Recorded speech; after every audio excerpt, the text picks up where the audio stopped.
Welcome back to my channel. Today is going to be one of those full reset and get my life together days because my studio really needs help. I've been putting this off for way too long, and with everything coming up over the next few weeks, events, samples I need to finish, menus to design, and just catching up on work, I need the space to feel calm and organized again. So we're going to do a full clean out, some reorganizing, and then I'm going to start prepping for all the events I have coming up. It's actually been very stressful lately. I've been trying to incorporate more creativity back into my routine, which leads me to today's sponsor, Craftsy. Craftsy is your online resource for all things creative with over 2,000 classes in categories like baking, crochet, sewing, quilting, and more. For me, I actually joined a drawing class on Craftsy because I used to love drawing, but I never have the time to take real lessons anymore. Being able to learn at my own pace made it so easy to get back into it. The instructors on there are super friendly, the videos are broken into short, easy to follow lessons, and as a member you even get access to live streaming tutorials so you can learn alongside the community as well. If you want to pick up a new hobby or just create something with your own two hands, go to the link in my description and get the first full year of Craftsy Premium for only $1.49. Thank you so much Craftsy for sponsoring this video.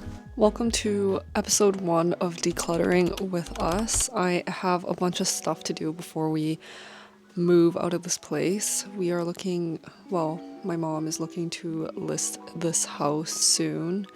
So that means I have to get the heck out and we're trying to prep for that. As you can see, we have a bunch of stuff. Well, you can't see my whole room, but we basically work out of a living room downstairs. And this whole area is full of sweatshirts, used stuff, garbage. So I'm gonna try my best to clear most of the stuff out before the house is listed. But to my surprise, this machine actually got a bunch of inquiries when I listed it, but no one has shown interest in actually coming to pick it up for a price that we're happy to sell it at. Right now, a lot of people are lowballing me. I think the lowest offer, or the most I got out of an offer, was $8,000, which was crazy because this machine retails for $25,000 around there after taxes. I didn't buy it for that much, but I definitely didn't buy it for $8,000. I just want to sell it at a more reasonable price. Obviously, I don't want to overprice it, but I also don't want to sell it at a price where I just give whatever number because I want to get rid of it. I honestly still use this machine every day, so I'm just really sad to let it go just because I don't have enough space. I've already tried to declutter some of our stuff, so then I listed it for donations. I'm not sure where I want to donate them yet because sometimes we like to take certain items to certain places. For example, if it's a very specific design, like for books or something like that, we like to take it to Value Village because then they will sell it off to someone for cheaper. But I don't really like to give things to Value Village because I feel like it's not going to a good cause. So that's why I like to find charities to donate to if it's something that is not a very niche design. For example, if it was like a floral design or something like that, then I will donate it to a charity instead. Here is a full box of clothes that I kind of picked out to donate.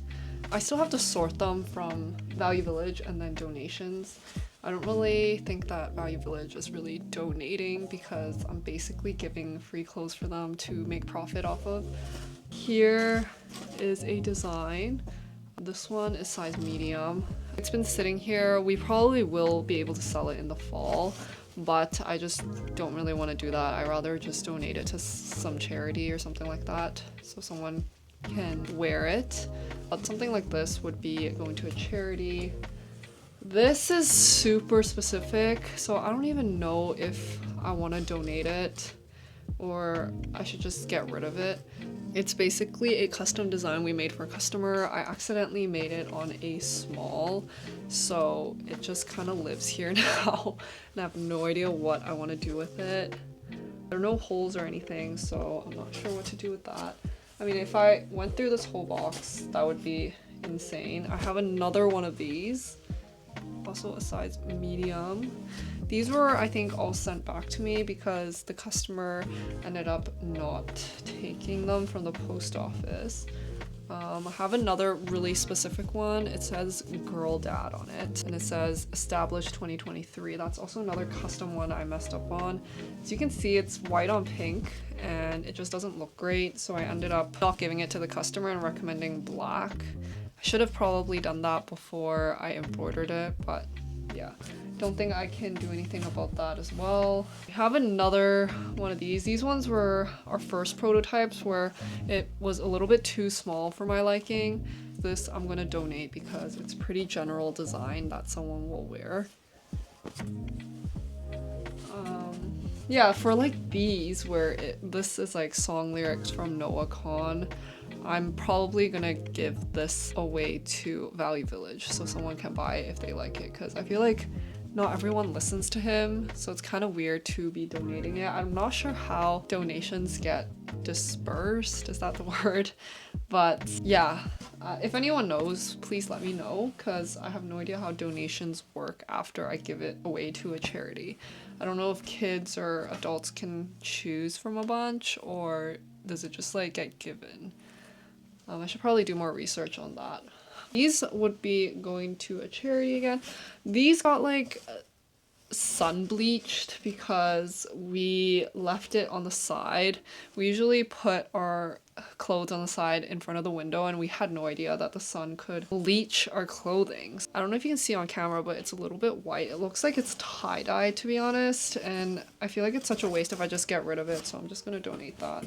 But anyways, there's like a bunch of other clothing in here with a bunch of other designs that I'm just gonna get rid of. There's more on here. I honestly don't want to sell them all individually because it's just gonna take way too long and too much effort, and also I would rather give it to a good cause. So I feel like I'm gonna spend a while doing this, picking it out. That is basically what we do if we have clothing that's just laying around. It's been around for way too long, so I'm just gonna get rid of it.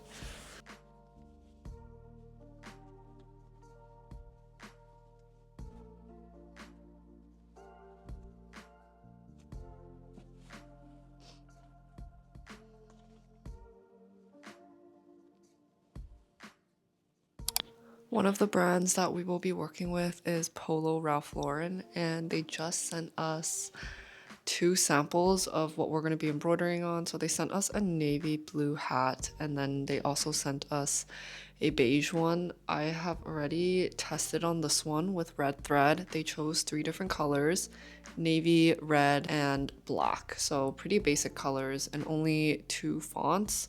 We tried out 2 fonts on here and then 1 on the other side, but the problem is when I embroider initials on the other side, it sews the hole that the attachment goes through, so it ends up being unadjustable at the end if I were to do it on this side. So I highly suggest clients always to do it on the left side, so the customer or the guest is still able to adjust the hat.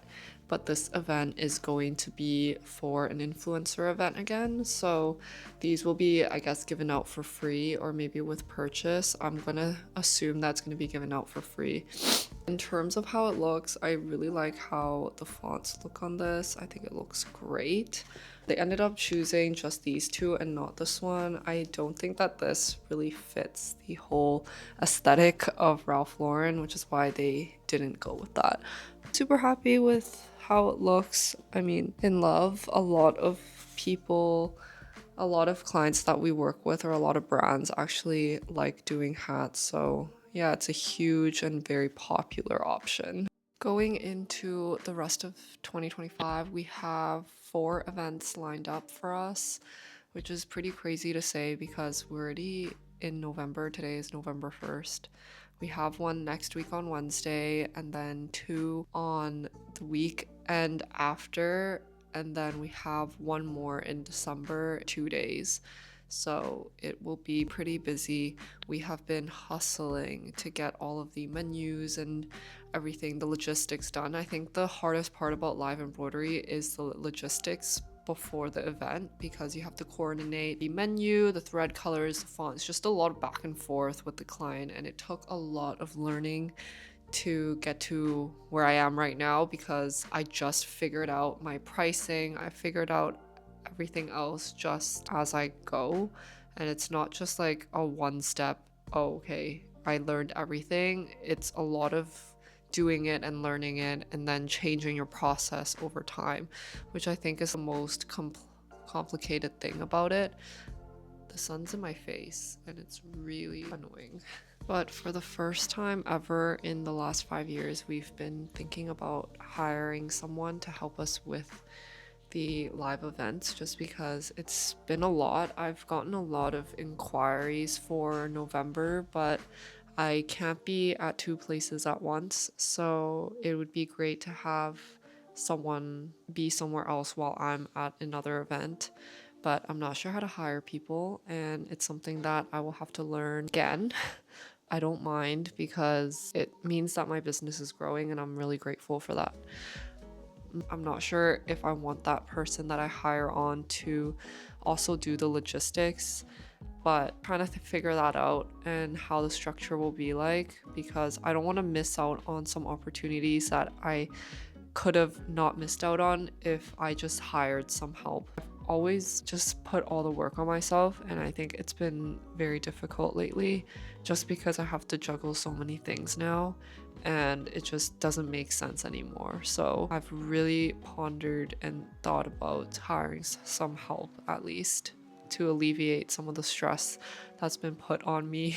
Right now is the end of November, or we're coming up on that very soon. So it is the most busiest time of the year for us, and it's always been like that for the last couple of years of me running this small business. But to be honest, this year it has been a lot slower because of the whole tariff situation. We're losing out on probably 60% of our customer base. Most of our customers are Americans, and now that there's tariffs involved, no one wants to buy outside of the States because it's just a lot more expensive, and I totally understand that. If I was American, I wouldn't want to buy from Canada. There used to be an incentive to buy from Canadian small businesses. The Canadian dollar is not very strong, so it's a lot cheaper. But now the whole situation has completely flipped. Because things are slower in December and November, we have really been focusing on local business and also doing more live events within our community. So that has helped our small business a lot in terms of profits and revenue, because we're not getting it from the e-commerce side this year. So we've been really busy doing live embroidery events with different brands and also prepping for that. The preparation takes so long. We have 4 events lined up in December, all from the same company, but they want to do 2 weekends. So that's going to be super busy because each event is 7 hours long, and I have to go through and digitize all of the icons that they want and also finalize everything like the menus. And that is probably my favorite part of the whole preparation process, because I love the creative aspect of doing the menu and talking back and forth with the team to figure out what type of icons they want. It's always super cute to see. And then we have 3 events, 2 from the same company and then 1 different one in November. We've already had one with Polo Ralph Lauren just a couple of weeks ago. That went really well, and we learned a lot from that event as well. So a lot of things to apply to our future events. For most of our menus, we use a tote bag canvas fabric, and those are kind of hard to find in Canada, at least, unless if you go to a fabric store. It's quite expensive. And you can always just use a tote bag as well, but that's also $3 each, and it's kind of a waste. So then I went into my garage and I looked for just random things, and then I ended up finding something my dad bought many years ago when he was painting, and it was perfect. It's the perfect fabric, perfect thickness, perfect color. And I was just like, Dad, are you trying to talk to me right now and give me a solution? Because I was literally dying trying to find this type of fabric. It was also massive, so it will last me a lifetime. It was just the perfect thing that happened. I forgot to film an outro, but thank you so much for watching and staying here with me to listen to me yap. Until next time, bye bye!